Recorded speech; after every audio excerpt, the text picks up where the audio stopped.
गुरु गोरखनाथ का ददरेवा नगर पहुंचना। सज्जनों, जब राजा जेवर सिंह को तलाश करती हुई रानी बाछल वन में बड़ी दुखी थी, तब इधर तो गुरु गोरखनाथ के पास विष्णु भगवान ने नारद मुनि को भेजा और ऊपर आकाशवाणी द्वारा वन में ही रानी बाछल को कहा कि तुम सीधी अपने ददरेवा नगर वापस चली जाओ।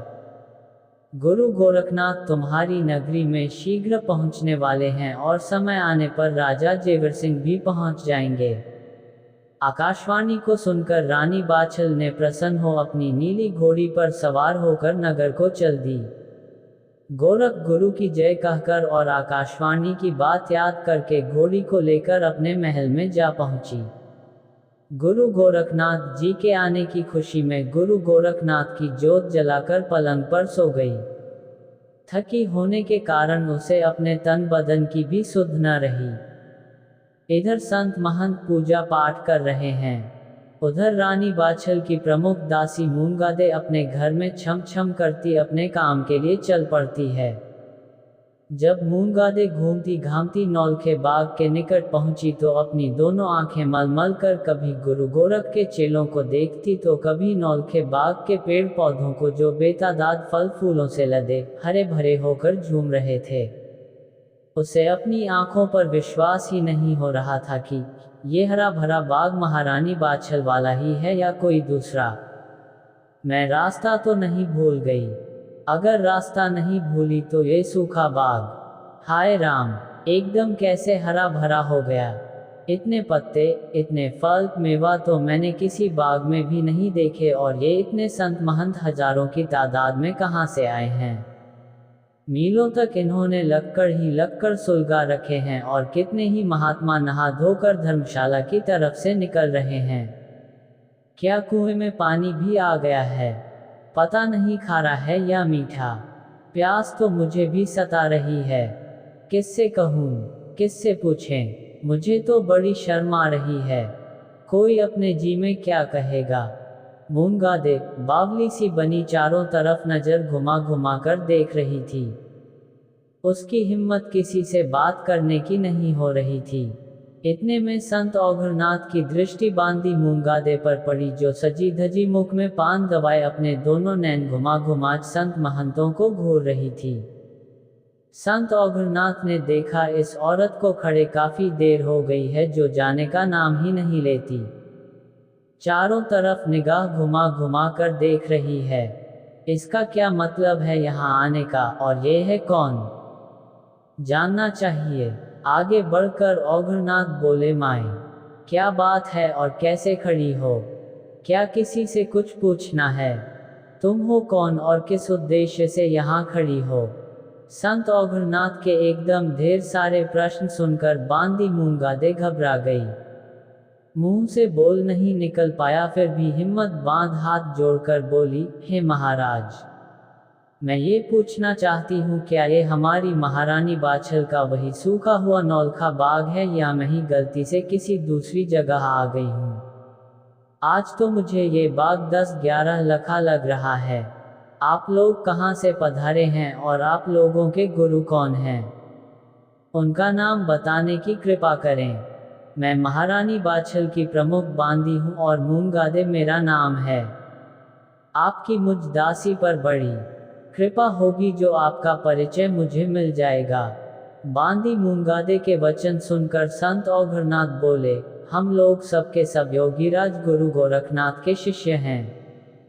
हमारी जमात में 1400 संत हैं जो गौड़ बंगाले प्रांत से चलकर कल शाम के वक्त आकर इस बाग में ठहरे हैं। सूखे बाग को हरा भरा व कुएं के जल को एकदम गंगा जल के समान मीठा और निर्मल कर देना हमारे गुरुजी की करामत है। संत औघड़नाथ की बात सुनकर मूंगादे फूलकर कुप्पा हो गई। उसकी खुशी का ठिकाना न रहा। वह संत औघड़नाथ को प्रणाम कर मस्तक झुका छम छम करती महल की तरफ रवाना हो गई। मारे खुशी के उसके पैर धरती से अधर ही उठकर चल रहे थे। तलवों में धूल लगती ही नहीं थी। वह जल्दी जल्दी महल की तरफ चली जाती थी और सोचती जाती थी, आज मेरे सभी दुख दर्द दूर हो जाएंगे। इधर बांदी महल की तरफ दौड़ी चली जाती थी और उधर सब संतों को इकट्ठा कर संत औघड़नाथ ने अपने गुरुदेव की स्तुति शुरू करी। स्तुति गुरु गोरखनाथ जी महाराज की। गुरुद्वारे चलो सब मिलकर गुरुद्वारे। गुरु गोरखनाथ सिद्ध बड़े हैं, भक्तों के कष्ट हरे हैं, 1400 बेलों के नायक गुरु गोरख सिद्ध बड़े हैं। योगेश्वर ज्ञानी भक्त कहते जिन्हें हैं स्वामी, महेंद्रनाथ योगी से विद्या यही पढ़े हैं। गुरु गोरखनाथ सिद्ध बड़े मैनावंती ने सुमरा, धुलागढ़ से हैं। ढाई जलंधर गुरु की अचेली बन के दीनी अमर कराए। गुरु गोरख सिद्ध बड़े जब संकट पूर्ण जति पे हैं। आए कुएं से उसे निकाला, अमृत छिड़क अमर कर दिया। इंद्र दे का लाला गुरु गोरख सिद्ध बड़े हैं। रानी बाछल ने है समरा, गुया की जोत जलाए। खुशी हुए हैं तब तपधारी, इनके भी दुख हरे हैं। गुरु गोरख सिद्ध बड़े हैं। जो भी भक्त जन करे स्तुति, मन इच्छित फल पावे। सुबह शाम जो जोत जगावे, सब संताप भगावे। गुरु गोरख सिद्ध बड़े हैं। बांदा में की स्तुति समाप्त हुई और उपमूंगादे बांदी ने महारानी बाछल को नमस्कार कर चरणों में अपना शीश झुकाया। अपनी बांदी मूंगादे को प्रसन्नचित अपने सामने खड़ी देखकर रानी बाछल बोली, मूंगादे आज तो तुम बड़ी प्रसन्न नजर आ रही हो, क्या कुछ रास्ते में पाया है? सज्जनों, जब से राजा जेवर सिंह वन गए थे, रानी बाछल के साथ साथ राज्य निवास के सभी दास दासी उदास रहते थे। खुशी किसी के भी चेहरे पर दिखाई नहीं देती थी। सबके ही चेहरों की खुशी गायब हो चुकी थी। मूंगादे को हंसता मुस्कराता देख रानी बाछल ने उपरोक्त बात की। रानी बाछल की बातें सुनकर मूंगादे अपने दोनों हाथ जोड़कर बोली, महारानी जी, अभी पाया तो कुछ नहीं, परंतु आपको खुशखबरी सुनाकर बहुत कुछ पाने की आशा है। मैं अपनी खुशी का रहस्य बाद में बताऊंगी, पहले मेरी गोदी हीरे, मोती, नीलम पन्नों से भर दो। अपनी बांदी मूंगादे की बात सुनकर रानी बाछल ने वन में हुई आकाशवाणी को याद करके समझ तो बहुत कुछ गई, फिर भी धीरज घर कर चेहरे पर मधुर मुस्कान बिखेरती हुई बोली, मूंगादे बता तो सही ऐसी क्या खुशखबरी लाए है जो अपनी गोदी हीरे, पन्ना, मोतियों से भरवाना चाहती है। जो समाचार लाए हैं मुझे शीघ्र बता। मेरी पूजा अर्चना को देर हो रही है और गुरु गोरखनाथ जी महाराज की जोत भी जलानी है। इतनी बात सुनकर मूंगादे बोली, अब गुरु गोरखनाथ जी महाराज की जोत बालना वृथा है। आपकी जोत जलाने की तपस्या पूरी हो गई। आपको बहुत बधाई हो, आपकी मनोकामना पूरी होने का वक्त नजदीक आ गया है। हमारा सूखा हुआ नौलखा बाग हर भरा हो गया है। फल फूल मेवा पेड़ों पर इस कदर लदा हुआ है कि अब हमारे बाग का नाम नीलखा न रहकर 10-11 लखा हो जाना चाहिए। बाग में दूर दूर तक साधु सन्यासियों के आसन बिछे हैं। आसनों के पास ही समाधि लगाए संत महंत बड़े बड़े लगकर सुलगाए आंखें बंद किए माला जप रहे हैं। उनकी धूनी का धुआं आसमान तक पहुंच रहा है। कुएं का जल गंगा जल के समान एकदम निर्मल और मीठा हो गया है। गुरु गोरखनाथ जी महाराज सबसे ऊंचे टीले पर आसन जमाए आंखें बंद किए बैठे हैं। आप महल की छत पर चढ़कर तो देखो, तभी आपको पता पड़ेगा कि मैं रास्ते में क्या क्या पाकर लाई हूँ। भगवान सबकी सुनते हैं, सदा किसी के दिन एक से थोड़े ही रहते हैं। मुझे आपसे बहुत कुछ पाने की आशा है। मांगने से थोड़ा मिलेगा, इसलिए भगवान श्री कृष्ण जी महाराज से सुदामा जी ने कुछ नहीं मांगा। अगर मांगते तो उन्हें इतनी संपदा थोड़े ही मिल जाती जितनी भगवान श्री कृष्ण जी महाराज ने अपनी हैसियत के माफिक बिना मांगे दे डाली। वह तो रुक्मिणी जी ने उनका हाथ पकड़ लिया, नहीं तो जाने और कितना कुछ मिलता। अब मैं पछता रही हूँ कि मैंने हीरे, मोती, पन्ने क्यों मांगे। अपनी मर्जी से जाने हमारी महारानी जी हमें क्या क्या बकन देती।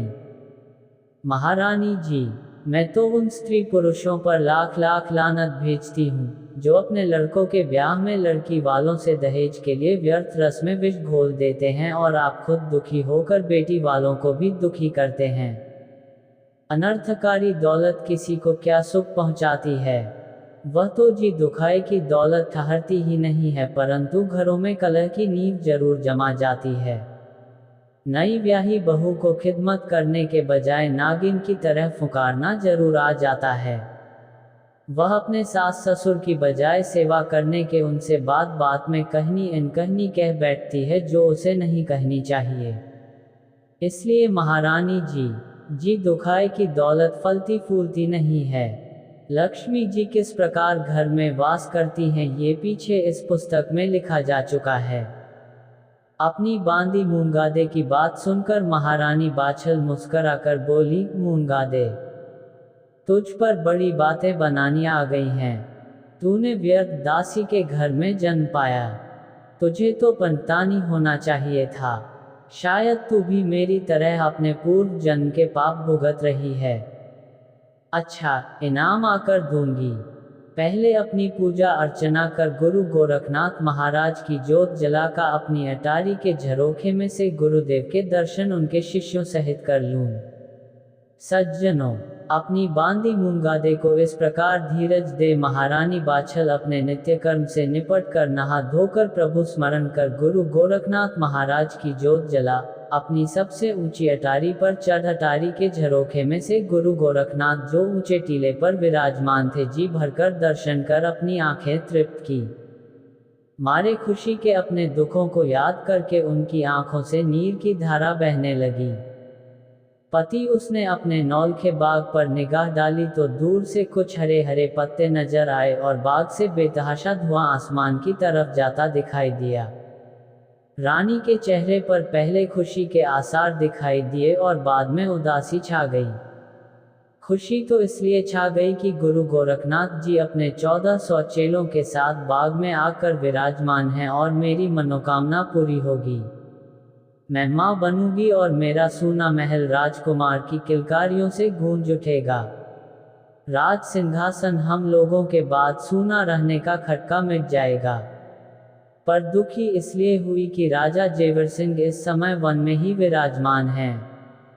जब तक वह महल में न पधारेंगे ये सब किस प्रकार होगा।